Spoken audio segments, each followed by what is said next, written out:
Calon Wakil Presiden nomor urut 1, Muhaimin Iskandar, memprotes kata-kata Kepala Staf Kantor Kepresidenan atau KSP Muldoko. Seperti diketahui, Muldoko sempat menyebut tidak ada pelanggaran atas dukungan anggota Satpol PP di Garut kepada Gibran Rakabuming Raka, Cawapres nomor urut 2. Muhaimin Iskandar berpandangan seluruh aparatur yang bekerja di kantor pemerintahan daerah seharusnya netral. Hal itu disampaikan Muhaimin Iskandar alias Caimin saat mengunjungi Kabupaten Garut, Jawa Barat pada Kamis 4 Januari 2024. Menurutnya akan sangat berbahaya bagi proses pemilihan umum jika aparatur pemerintahan tidak netral, apalagi anggota Satpol PP bekerja untuk melakukan penertiban.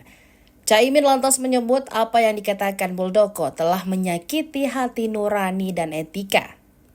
Muldoko sebelumnya menyatakan Satpol PP merupakan institusi yang belum mendapat posisi jelas dalam pemerintahan, sehingga tidak masalah jika anggota Satpol PP menyatakan dukungan kepada salah satu paslon.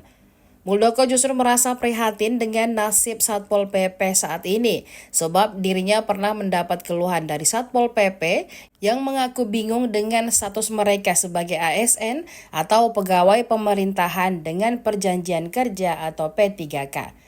Adapun video Satpol PP yang menyatakan dukungan terhadap Gibran memang benar berasal dari Garut. Setelah viral, Bawaslu sempat berencana memanggil yang bersangkutan untuk dimintai klarifikasi. Download Tribun X sekarang, menghadirkan lokal menjadi Indonesia.